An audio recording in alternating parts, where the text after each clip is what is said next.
Assalamualaikum warahmatullahi wabarakatuh.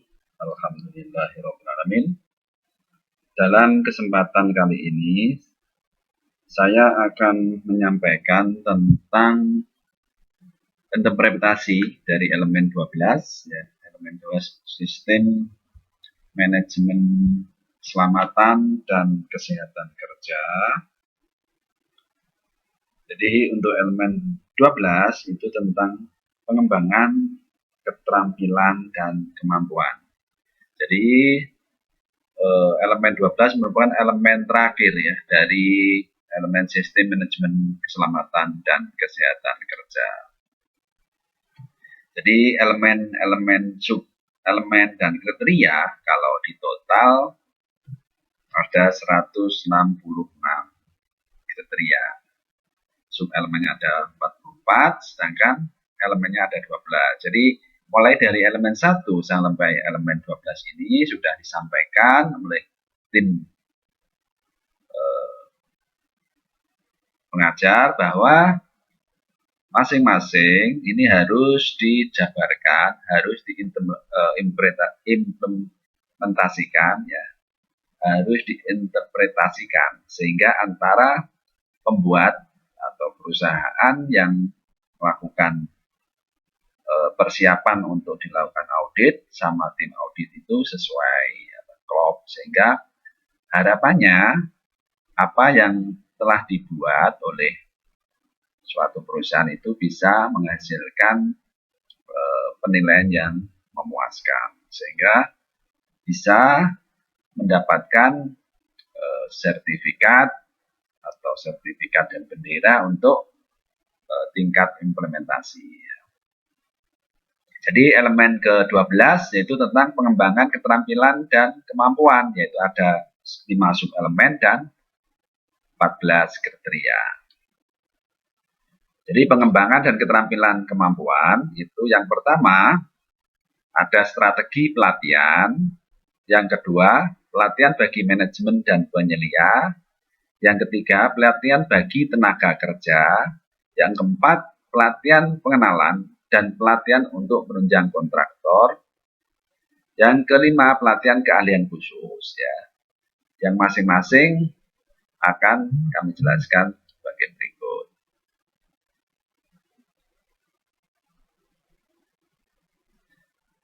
Jadi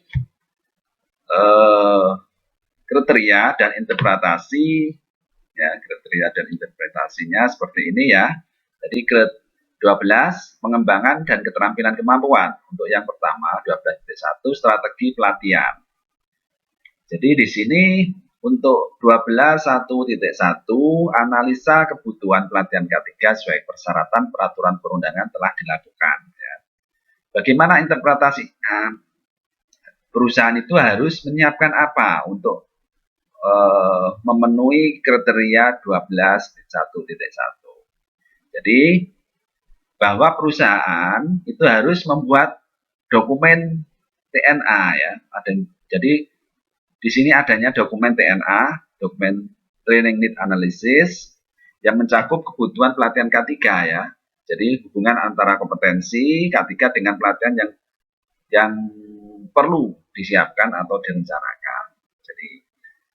Jadi bagian keselamatan dan kesehatan kerja atau bagian K3 membuat list kebutuhan, tentu berkoordinasi dengan bagian SDM biasanya. Jadi SDM kerjasama dengan P2K3, karena yang mengetahui kira-kira training apa aja atau pelatihan apa aja yang harus dibuat, ya.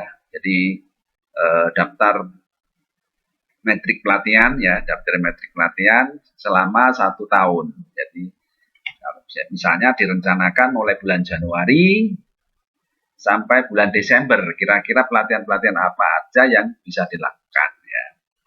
Jadi baik pelatihan yang digunakan untuk memenuhi kriteria peraturan perundangan ini, jadi SMK3 ini membutuhkan beberapa kompetensi, ya, kompetensi yang harus dipenuhi. Jadi seperti itu, ya. Jadi misalnya perusahaan ingin melakukan audit 2 tahun mendatang. Maka selama 22 tahun ke depan itu harus terpenuhi semua kebutuhan SDM yang dipersyaratkan di sistem manajemen K3 ini. Jadi dibuat TNA-nya, misalnya kalau 2 tahun berarti di ring kira-kira 2 tahun itu sudah mencakup semua ya. Jadi semua bagian, semua kompetensi itu sudah terpenuhi semua ya. Jadi kompetensinya kan macam-macam. Misalnya kalau belum ada ahli K3 ya ahli K3 diutamakan, terus ahli K3 kebakaran mulai dari petugas peran kebakaran tingkat D, tingkat C, tingkat B, tingkat A itu harus dipenuhi ya. Jadi di peraturan undangan 186/99 itu kan sudah di lampirannya sudah jelas. Jadi jumlah tenaga kerja terhadap jenis kompetensi yang harus dimiliki. Misalnya setiap 25 tenaga kerja membutuhkan ahli K3 kebakaran D misalnya ya, ahli K3 kebakaran D kelas D dan sebagainya ya. Mungkin butuh ahli K3 P3K misalnya, ahli P3K, butuh ahli K3 listrik kalau memang kondisinya memang memerlukan, atau mungkin ahli K3 kimia dan sebagainya ya.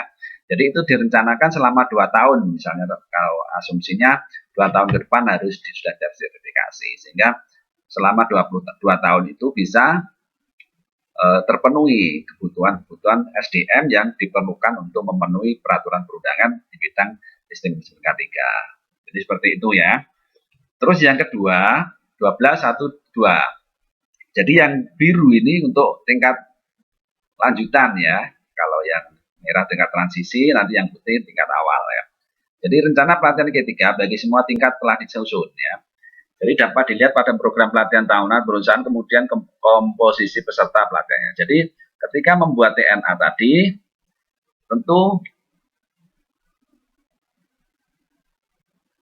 komposisi peserta pelatihannya kalau bisa terdistribusi rata ya, terdistribusi rata. Jadi semua bagian itu selama 1 tahun itu terwakili ya, terwakili sehingga bisa menjawab poin kedua ini ya. Jadi rencana semua tingkat telah disusun. Ya. Semua tingkat, mulai dari tingkat paling bawah sampai manajemen ya. Terus yang ketiga, jenis pelatihan K3 yang harus dilakukan harus sesuai dengan kebutuhan untuk pengendalian potensi bahaya ya. Pengendalian potensi bahaya. Jadi interpretasinya, lihat kembali pada metrik pelatihan K3 dengan disesuaikan job qualification-nya ya, job qualification. Jadi kualifikasi pekerjaannya seperti apa sehingga membutuhkan itu. Jadi perhatikan untuk pelatihan khusus yang disarankan oleh peraturan ya, pelatihan khusus yang dipersyaratkan oleh peraturan perundangan sudah disampaikan tadi, seperti operator forklift. Kalau memang perusahaannya tersebut ternyata ada aktivitas angkat dan angkut menggunakan pesawat forklift ya. Forklift maka juga harus punya operator forklift. Kalau misalnya di perusahaannya ada alat angkut crane ya harus ada operator crane. Kalau ada ketel uapnya harus ada operator ketel uap. Terus regu pemadam, tentu ya kalau regu pemadam biasanya hubungannya dengan jumlah tenaga kerja. Sekretaris P2K3 berarti ahli K3 umumnya dan sebagainya ya. Jadi beberapa persyaratan khusus dari peraturan perundangan harus dipenuhi ya. Kebutuhan K3 ya, sesuai potensi bahaya. Ya, jadi seperti itu. Sedangkan untuk yang 12.1.4, pelatihan dilakukan oleh orang atau badan yang kompeten dan berwenang sesuai peraturan perundangan ya, sesuai peraturan perundangan. Ya. Jadi kriteria ini terkait dengan pihak ketiga yang digunakan jasanya untuk mengadakan pelatihan. Jadi untuk bisa memenuhi ya badan atau orang yang kompeten, maka perusahaan yang ditunjuk itu harus sebagai perusahaan jasa K3 bidang pembinaan ya. Hari ini diatur dalam permen ini ya, permen 495 tentang PJ K3 ya. Jadi seperti itu. Jadi ketika memilih vendor ya, jadi pembelian baik pembelian pengadaan barang dan jasa mungkin yang di kriteria sebelumnya ya, jadi klausul atau kriteria sebelumnya itu harus dipenuhi nih ya. Jadi ketika memilih pihak ketiga, perusahaan jasa, pastikan bahwa perusahaan dia merupakan PJK3, PJK3 bidang pembinaan. Pembinaannya pun harus jelas, pembinaan apa? Mungkin hanya pembinaan regu pemadam kebakaran atau ahli K3 umum, operator box dan sebagainya itu harus didetailkan, harus dilihat ya. Pastikan bahwa perusahaan jasa yang ditunjuk sebagai rekanan itu harus memang perusahaan jasa yang sesuai. Karena apa? Jika tidak sesuai maka perusahaan jasa tersebut tidak akan bisa mengeluarkan ya sertifikat dari Depnaker ya. Jadi Depnaker tidak akan bisa mengeluarkan sertifikat yang diminta ya, karena ternyata skop dari PJK3-nya tidak sesuai. Misalnya seperti itu. Jadi ya dipastikan benar-benar pihak ketiganya atau perusahaan jasanya sudah sesuai dengan yang dipersyaratkan peraturan perundangan, yaitu perusahaan jasa K3 bidang pembinaan ya. Selanjutnya 1215, terdapat fasilitas dan sumber daya memadai untuk pelaksanaan pelatihan yang efektif ya. Jadi perusahaan penyedia fasilitas pelatihan dan sumber daya untuk kegiatan pelatihan ya. Jadi ketika suatu perusahaan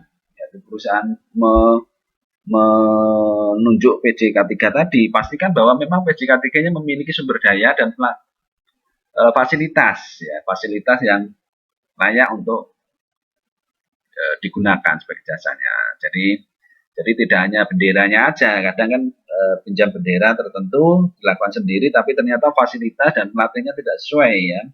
Jadi pelatih dan atau trainernya tidak sesuai dengan kapasitasnya. Jadi misalnya kalau pelatihan regu pemadam kebakaran ya atau K3 kebakaran kelas D misalnya, maka perusahaan jasanya minimal harus memiliki APAR ya.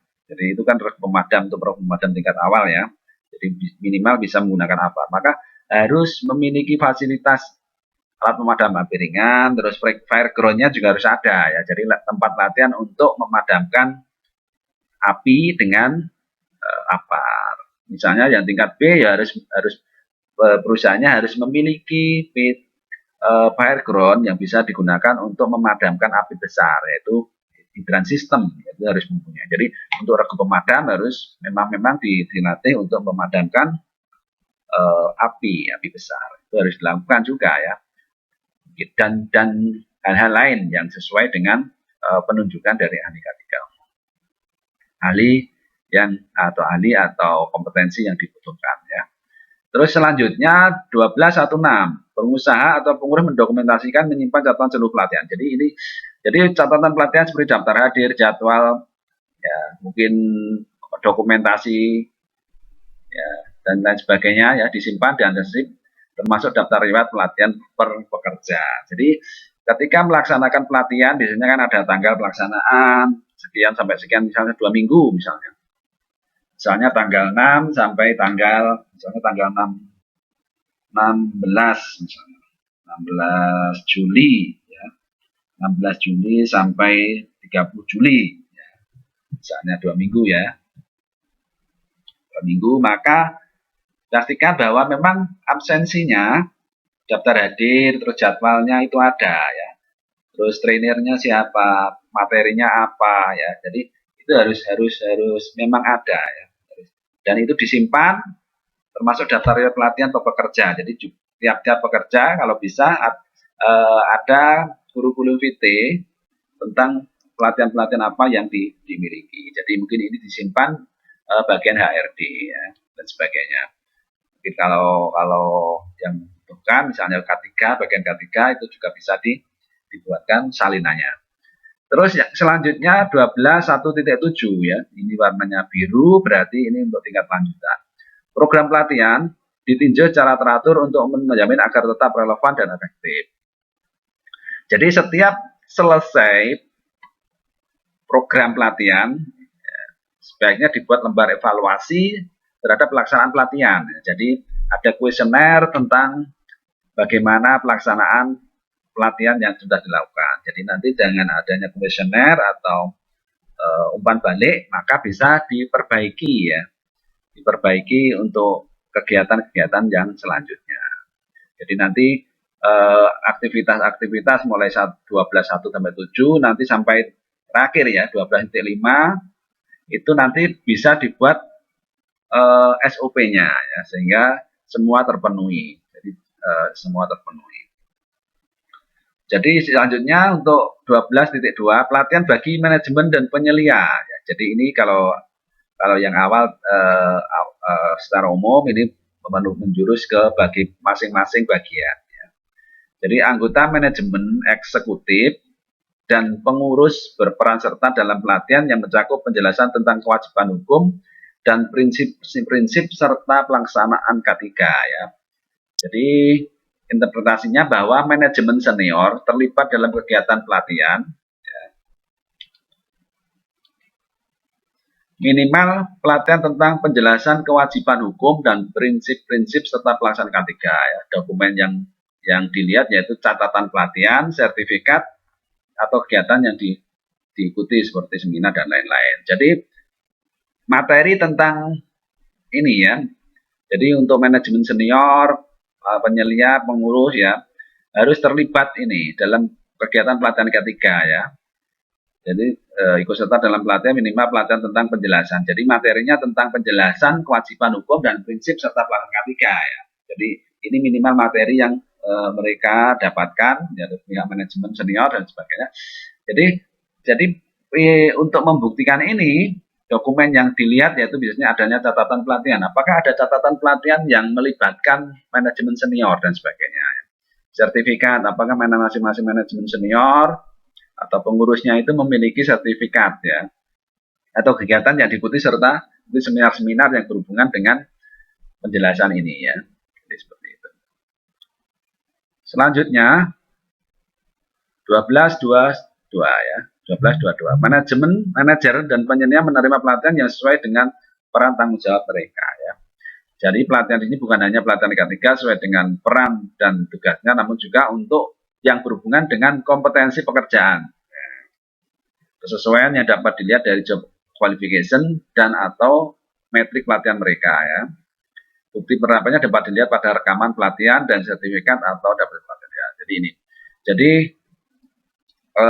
dari jadwal atau metrik pelatihan ya.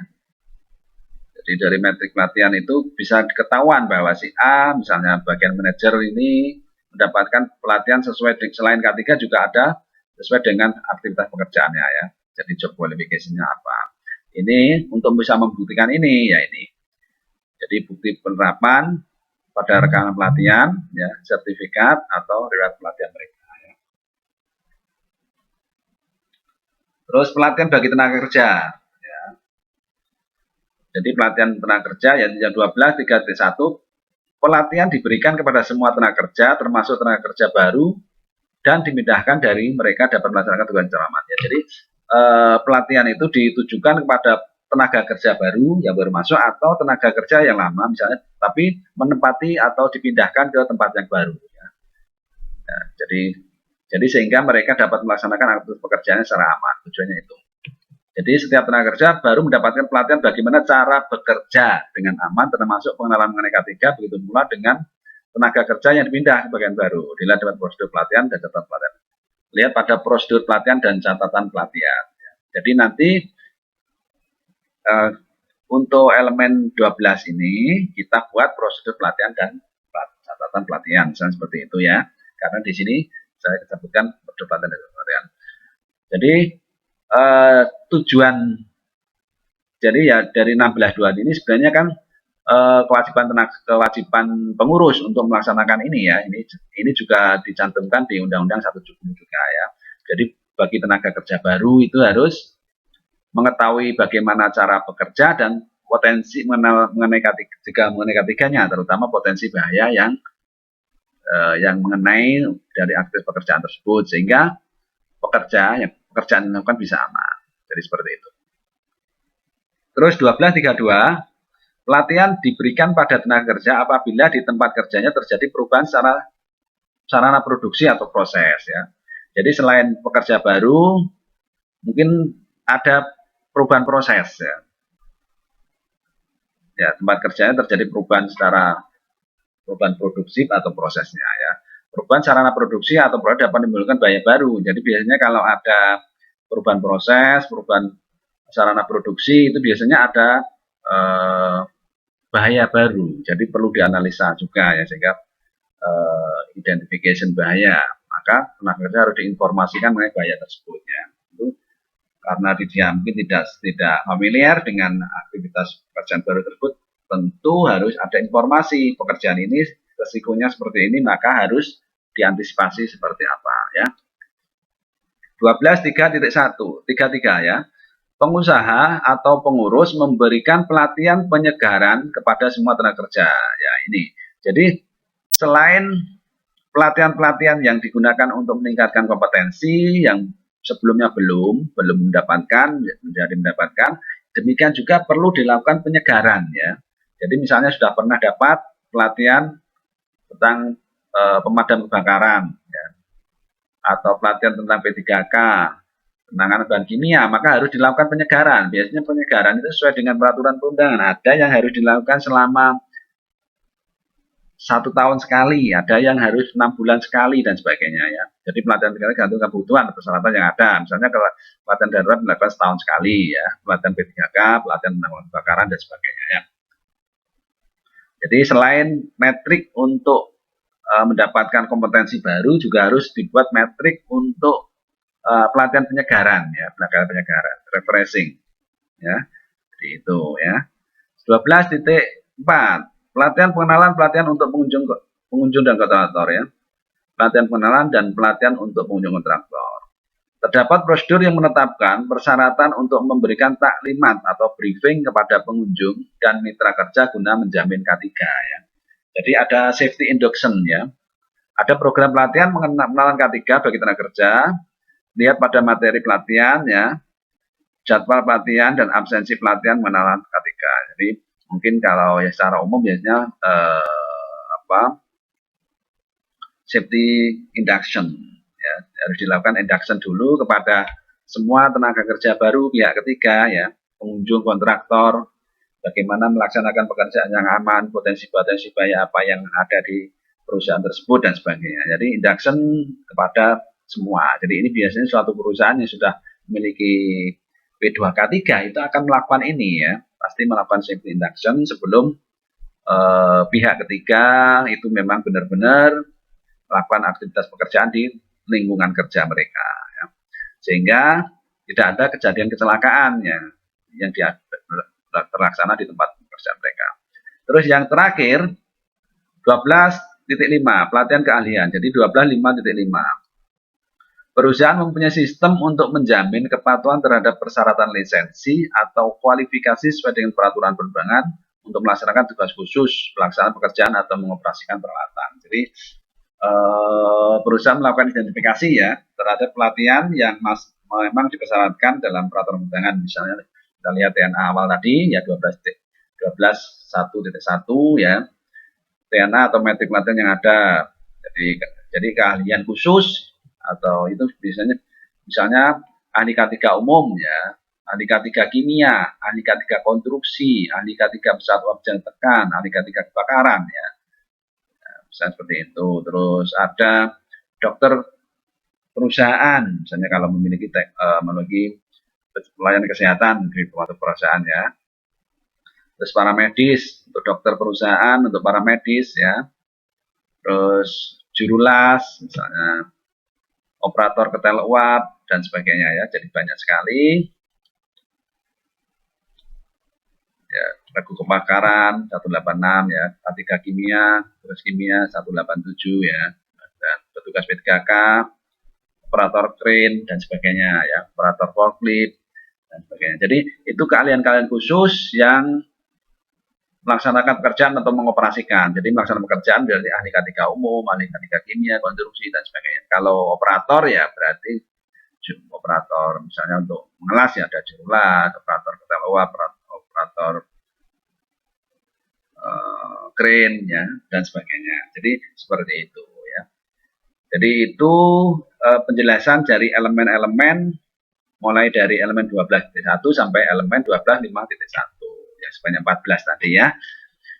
Sedangkan untuk elemen-elemen ini semua elemen mulai dari 12.1.1 sampai 12.5.1 ini dirangkum menjadi satu prosedur ya, sehingga semua akan bisa terlaksana. Ini contoh prosedur yang bisa disampaikan, saya berikan contoh ya, prosedur yang ada ya. Misalnya kita buat prosedur tentang pelatihan K3L atau prosedur pelatihan K3 atau prosedur pelatihan dan penilaian ya misalnya. Jadi sama dengan sebelumnya, nanti kita sesuaikan template yang diberikan tim pengajar ya. Ini contoh di nama prosedur ada logo, mungkin ada alamat perusahaan, terus ini misalnya template-nya seperti ini, ada logo, ada nama prosedur, ada nomor dokumen, ada visi, tanggal ditetapkan, misalnya halaman berapa 1 sampai 6 ya, lembar pengesahan, ada disusun oleh siapa, diperiksa oleh siapa, dan disetujui ya. Seperti riwayat perubahan, kalau ada perubahan ya, ini daftar isi, kalau memang daftar isi seperti ini. Terus ini ada ruang lingkup, tujuan, dan tujuan. Apakah hanya ruang lingkup dan tujuan? Boleh ya, jadi bebas.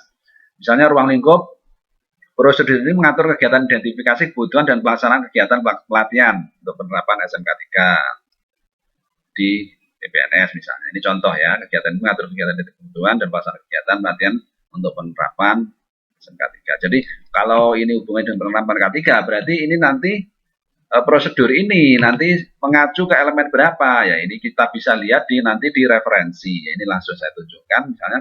Berarti karena untuk memenuhi ini harus ada ya PP 50 elemen 12 pengembangan keterampilan dan kemampuan itu. Jadi karena itu sebagai kebutuhan untuk penerapan SMK 3 ya. Jadi ini prosedurnya. Jadi tujuan memastikan pelatihan dan kompetensi K3 yang dibutuhkan dan diperlihatkan oleh SMK itu telah diberikan ya, misalnya seperti itu.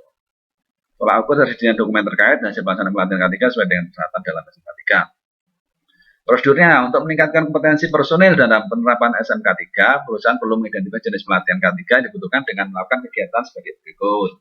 Misalnya, P2 K3 mengidentifikasi jenis pelatihan K3 yang dibutuhkan bagi personil PPNS, misalnya itu dituangkan dalam dokumen analisa kebutuhan pelatihan atau TNA tadi.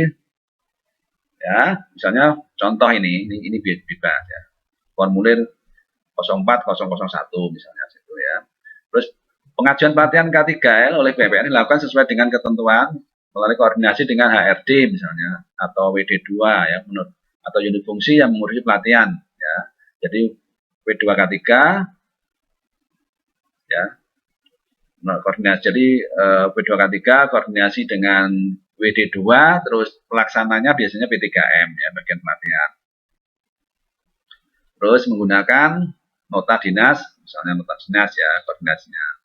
Terus sekretaris P2 juga akan menginformasikan ke HRD atau mungkin WD2 ya, atau mungkin unit fungsi pelaksana P3M untuk mengurus pelatihan mengenai ketentuan persyaratan berkaitan dengan beban penyelenggaraan pelatihan sebagai pedoman dalam pemilihan mitra. Ya, jadi kalau memang kita sebagai sudah memiliki P2 K3 sendiri atau PJ K3 sendiri yang menggunakan PJ K3 internal ya, karena kita juga memiliki PJ K3. Kalau misalnya belum ada ya kita pedoman dalam pemilihan mitra penyelenggara pelatihan harus benar-benar dipilih ya. Disesuaikan sehingga kompetensi dan sertifikat ya, atau surat menunjukkan itu bisa terbit dari Kemenaker. Terus pelatihan K3 dapat dilakukan melalui kegiatan sosialisasi dengan tenaga kerja atau kegiatan pendidikan lain tanpa melakukan koordinasi dengan pihak. Ya, jadi bisa langsung dari P2 K3 dengan WD2 atau mungkin langsung dengan bagian yang di bawahnya dengan kerja atau ya, biasanya semua akan ada surat tembusan ya. Setiap kegiatan pelatihan K3 terutama dilakukan internal harus daftar. Selain membuat daftar hadir pelatihan sesuai dengan formulir. Misalnya ini ya formulir daftar hadir dibuat seperti ini. Pelatihan seperti pelatihan K3 dilaksanakan oleh eksternal akan dibuat salinannya dan disimpan oleh sekretariat kedeputian. Sertifikat asli disimpan oleh masing-masing individu ya. Jadi ketika personil itu sudah mendapatkan tanda keahlian atau kompetensi, maka sertifikat salinan disimpan oleh P2K3 yang asli dibawa oleh peserta pelatihan. Atau mungkin ada bagian ini yang memang menyimpan sertifikat dulu, pelatihan yang umum yang asli dulu, baru nanti beberapa bulan baru dikasihkan ke personel. Tadi tergantung dari kebijakan dari masing-masing internal. Ya. Yang penting ada prosedur bagaimana pemberian dan sebagainya. Ya. Evaluasi setiap sesi pelatihan. Jadi tadi kan ada aktivitas untuk bisa melakukan evaluasi, maka juga ada ini evaluasi setiap sesi pelatihan dilakukan oleh pihak, misalnya P3M, menggunakan kuesioner pelatihan diisi oleh peserta. Misalnya formulirnya seperti ini ya. Evaluasi keseluruhan program pelatihan dilakukan dengan kita rapat P2K3 di akhir tahun atau pada rapat ini. Jadi untuk evaluasi terakhir, evaluasi pelaksanaan pelatihan secara keseluruhan itu biasanya di akhir dilakukan rapat tinjau manajemen ya. Jadi metrik pelatihannya mana yang sudah terlaksana, mana yang belum. Itu sebagai masukan kalau memang ada yang belum bisa dimasukkan ke rencana tahun depan. Hasil evaluasi akan menjadi bahan pertimbangan dalam menetapkan kebutuhan pelatihan K3 tahun berikutnya ya. Jadi evaluasi apakah semua terlaksana, apakah belum, ya, bisa menjadi evaluasi untuk tahun berikutnya. Tanggung jawab, pengurus tanggung jawab untuk membina pemberi pelatihan K3 kepada tenaga kerja yang dibutuhkan atau diperhatikan oleh ya. Jadi pengurus, jadi pihak manajemen harus memberikan pelatihan ya. Jadi mensupport dana dan sebagainya. Sekretariat Badungkam bertanggung jawab untuk memantau pelaksanaan pelatihan yang telah direncanakan, menyimpan catatan pelatihan yang dilaksanakan dan sebagainya. Referensi menggunakan ini ya, PP 50 terus ya, dan sebagainya ya. Dokumen-dokumen terkait apa berdefinisi bila ada yang mungkin catatan lampiran, turun daftar hadir. Jadi daripada daftar hadir, analisa kebutuhan pelatihan, formulir usulan pelatihan, ya, formulir evaluasi pelatihan, dokumen sertifikasi pelatihan dan sebagainya. Jadi itu beberapa aktivitas atau contoh dari prosedur ya, prosedur yang bisa dibuat supaya elemen 12 itu tercover semua ya. Jadi prosedur pelatihan K3. Jadi seperti itu ya yang bisa saya sampaikan. Terima kasih. Semoga bermanfaat. Assalamualaikum warahmatullahi wabarakatuh.